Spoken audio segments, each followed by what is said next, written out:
आज आत्मनिर्भर नारी शक्ति से संवाद कार्यक्रम में महिलाओं से बात करेंगे पीएम मोदी। आसमान में आज निगहबान तैनात करेगा इसरो। GSAT-1 उपग्रह की लॉन्चिंग का काउंटडाउन शुरू। बरेली से मुंबई के लिए फ्लाइट्स आज से अन्य शहरों में भी होगी शुरू हवाई सेवा। उत्तर प्रदेश में अब शनिवार को वैक्सीन की सिर्फ दूसरी डोज ही लगेगी। सोमवार से शुक्रवार रहेगी सामान्य व्यवस्था। महाराष्ट्र के लिए कोविड टास्क फोर्स की चेतावनी, सितंबर से अक्टूबर में आ सकती है थर्ड वेव। ओलंपिक खिलाड़ियों के साथ 16 अगस्त को सुबह 9:30 बजे नाश्ता करेंगे पीएम मोदी। पंजाब की वैक्सीन सप्लाई को कोटा 25% तक बढ़ा। सीएम अमरिंदर की अपील पर स्वास्थ्य मंत्री का आदेश। दिल्ली में रेप पीड़िता के परिवार की तस्वीरें पोस्ट करने के मामले में राहुल गांधी को नहीं मिला कोई नोटिस। कोरोना के बीच दिल्ली NCR में बढ़ा वायरल फीवर का खतरा, अस्पतालों में लगी भीड़। हिमाचल प्रदेश के किन्नौर में भूस्खलन की दूसरी बड़ी घटना, लैंडस्लाइड में बस समेत कई गाड़ियां दबी, लगभग 45 लोग लापता। आज आत्मनिर्भर नारी शक्ति से संवाद कार्यक्रम में बात करेंगे महिलाओं से पीएम नरेंद्र मोदी। बरेली एयरपोर्ट से आज से मुंबई के लिए उड़ान भरी जाएगी, तो वहीं स्वतंत्रता दिवस से ठीक पूर्व 14 अगस्त से बेंगलुरु के लिए बरेली से उड़ान की सेवा शुरू की जाएगी। एक महीने बाद यानी कि 15 सितंबर से कानपुर एयरपोर्ट से दिल्ली, मुंबई, बेंगलुरु और हैदराबाद के लिए सीधी उड़ान की व्यवस्था होगी। नागरिक उड्डयन मंत्री ने आगे बताते हुए कहा कि आने वाले समय में हिंडन एयरपोर्ट से वाराणसी, लखनऊ और प्रयागराज के लिए फ्लाइट का ट्रायल जल्द ही शुरू किया जाएगा। पंजाब के खेल मंत्री राणा गुरमीत सिंह सोढ़ी ने कहा है कि राज्य सरकार 12 अगस्त को यहां सम्मान समारोह में ओलंपिक चैंपियन नीरज चोपड़ा और टोक्यो खेलों के पदक विजेताओं के साथ पंजाब की प्रतिभाओं को 32.67 करोड़ रुपए का नगद पुरस्कार देकर सम्मानित करेगी। उत्तर प्रदेश में अब कोरोना वैक्सीनेशन कार्यक्रम में थोड़ा सा बदलाव किया गया है। यूपी में अब शनिवार के दिन सिर्फ वैक्सीन की सेकेंड डोज ही लगाई जाएगी। अपने बहुप्रतीक्षित जियो इमेजिंग उपग्रह GSAT को आज यानी 12 अगस्त को लॉन्च करेगा। इस प्रक्षेपण का काउंटडाउन भी शुरू हो गया है। ये निगरानी उपग्रह को आसमान में भारत की आंख की संज्ञा दी जा रही है। क्या ऑक्सीजन की कमी से हुई कोरोना मरीजों की मौत? अब इस सवाल के जवाब में अभी तक जिन राज्यों ने अपने जवाब केंद्र सरकार को भेजे हैं, उनमें से सिर्फ एक राज्य पंजाब ने ही माना है कि उसके यहाँ ऑक्सीजन की कमी से एक सस्पेक्टेड डेथ हुई है। कोरोना के बीच दिल्ली NCR में वायरल फीवर का खतरा बढ़ा है। अस्पतालों में लगी भीड़, तो डॉक्टरों के मुताबिक वायरल फीवर और कोविड के कुछ लक्षण एक जैसे होने की वजह से लोगों को समझ में नहीं आ रहा कि ये कोविड है या फिर वायरल फीवर।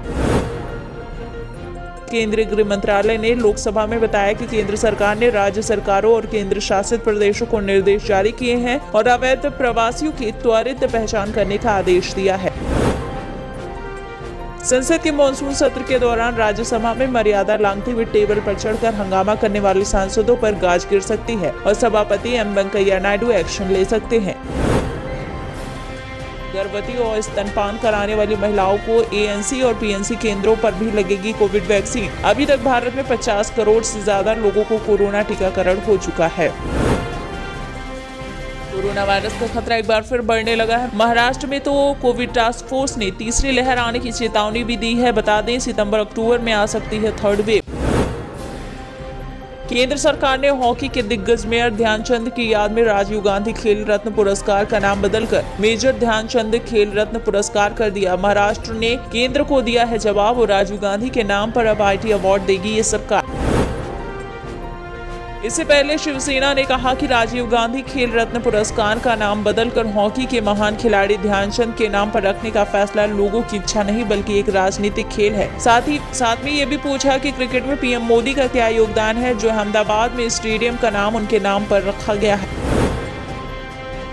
कोरोना काल के लंबे समय के बाद राजस्थान में स्कूल खोलने के लिए बने मंत्री समूह ने इस पर अपना होमवर्क पूरा कर लिया। अब इस पर अंतिम निर्णय CM अशोक गहलोत लेंगे। उम्मीद है कि कोचिंग और कॉलेज 15 अगस्त तक खोले जा सकते हैं।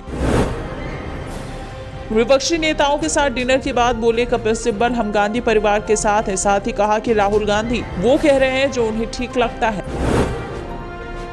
गणेश चतुर्थी को नजदीक आता देख रेलवे ने 40 और गणेश स्पेशल ट्रेन चलाने का निर्णय लिया। इससे पहले भी रेलवे ने 72 स्पेशल ट्रेनों को चलाने की घोषणा गणेश चतुर्थी के लिए ही की थी।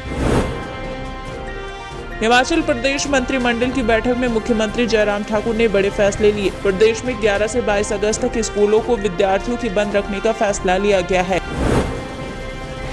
दिल्ली में अभी हाल ही में हुए कथित रेप और हत्या के मामले में पीड़ित परिजनों से मुलाकात की तस्वीर ट्विटर पर शेयर करने वाले केस की सुनवाई अब दिल्ली हाई कोर्ट में होगी।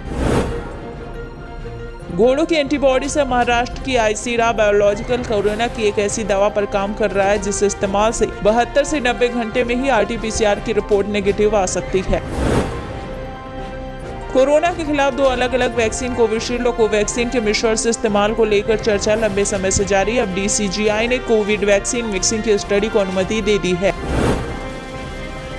राजधानी के विभिन्न स्थानों से मेट्रो स्टेशन जाने वाले लोगों को आज यानी 12 अगस्त से अत्याधुनिक सुविधाओं से युक्त इलेक्ट्रिक फीडर बसें उपलब्ध होंगी। इनमें किराए का भुगतान नकदी नहीं बल्कि मेट्रो या DTC के स्मार्ट कार्ड से ही होगा। दिल्ली सरकार ने 1 साल पहले इलेक्ट्रिक व्हीकल पॉलिसी को लागू किया था, जिसका सरकार को एक अच्छा रिस्पांस मिला है। वहीं सरकार का अब लक्ष्य है कि 2024 तक 25% वाहनों को EV पॉलिसी के तहत दिल्ली की सड़कों पर उतारा जाए।